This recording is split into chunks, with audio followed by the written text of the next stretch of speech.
नमस्कार लाडक्या बहिणींनो, तुमचेही जर नोव्हेंबरचा जो हप्ता आत्ताच आलेला आहे 2 दिवसापूर्वी, तो म्हणजे ₹1500 ते जर तुम्हाला आलेले नसतील ई-के-वाय-सी करून सुद्धा, तर घाबरू नका. फक्त तुम्हाला एकच काम करायचं आहे, जे ₹1500 तुम्हाला आलेले नाहीत, ते तुमच्या खात्यावरती जमा केले जातील. त्यासाठी फक्त तुम्हाला आपल्या आधारला कुठली बँक लिंक नसेल, तर हे ₹1500 तुम्हाला मिळणार नाहीत एवढं लक्षात घ्या. तुम्हाला सर्वप्रथम तर आधारला बँक लिंक करून घ्यायची आहे. जर तुम्हाला माहीत नसेल की आधारला बँक लिंक आहे किंवा नाही, तर ते तुम्हाला या व्हिडिओमध्ये मी दाखवणार आहे कसं लिंक आहे किंवा नाही स्टेटस पाहायचं.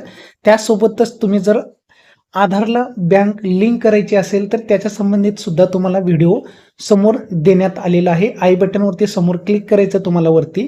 तिथं तुम्हाला आधारला बँक लिंक कसं करायची घर बसल्या हे तुम्हाला मोबाईलवरून दाखवण्यात आलेला आहे व्हिडिओ. तो बघून तुम्हाला लिंक करायचा आहे. तर या व्हिडिओमध्ये आपण आधारला नेमकी कुठली बँक लिंक आहे की ज्यामध्ये तुमचे ₹1500 जमा केले जातील. आणि लाडक्या बहीण योजनेचा जर लाभ घ्यायचा असेल तर त्यांनी स्पष्ट वेबसाईटवरती सांगितलेलं आहे, जे ₹1500 आहेत महिलांना, पात्र महिलांना DBTद्वारे खात्यात जमा केले जाणार आहेत. DBT म्हणजे आधारला जी बँक लिंक आहे त्याच खात्यामध्ये हे जमा केले जाणार आहेत, एवढं लक्षात घ्या. आणि कारणही एवढंच आहे, ई-के-वाय-सी करून सुद्धा तुमचे ₹1500 जर जमा झालेले नसतील तर DBT नसणार आहे, म्हणजे आधारला बँक लिंक नसणार आहे, एवढंच कारण असू शकतं. आणि ते जर असेल तर तुमच्या खात्यामध्ये ₹1500 नक्कीच जमा होतील.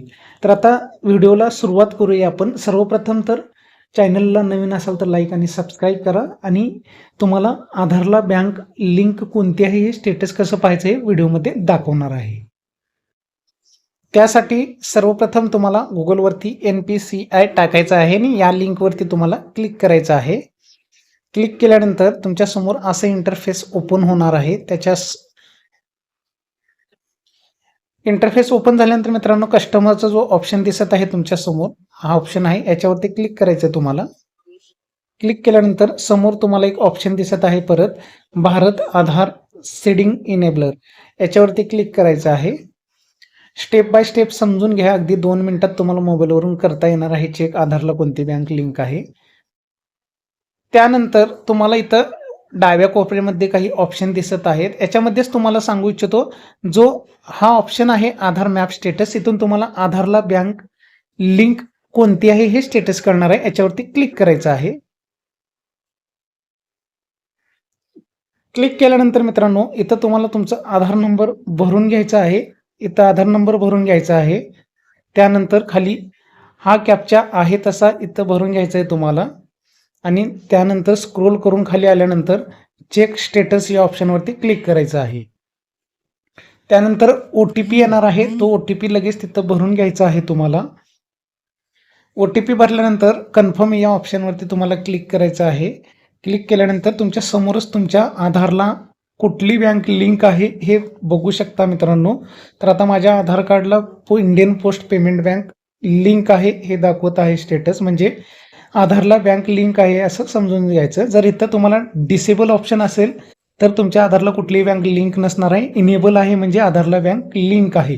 तर अशा प्रकारे अगदी 2 मिनिटात तुम्हाला मोबाईलवरून पाहायचं आहे स्टेटस. आणि जर तुम्हाला आधारला बँक लिंक करायची असेल तर इथंच तुम्हाला डाव्या साईडला बघू शकता ऑप्शन दिसत आहे, ते म्हणजे आधार सीडिंग डिसीडिंग, याच्यावरती क्लिक करायचं. जर आधारला बँक लिंक नसेल तर इथूनच तुम्हाला लिंक करायचं आहे. इथं क्लिक करून तुम्हाला पुढची स्टेप जसं मी व्हिडिओमध्ये दाखवलेलं आहे, वरती आय बटनवरती तुम्हाला क्लिक केल्यानंतर व्हिडिओ मिळणारच आहे, आधारला लिंक कसं करायचे बँक आपल्या घर बसल्या, कुठेही जायची गरज नाही आहे.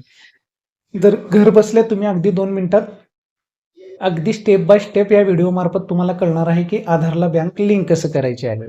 तर माहिती आवडली असेल तर मित्रांनो, चॅनलला लाईक आणि सबस्क्राईब करा. धन्यवाद.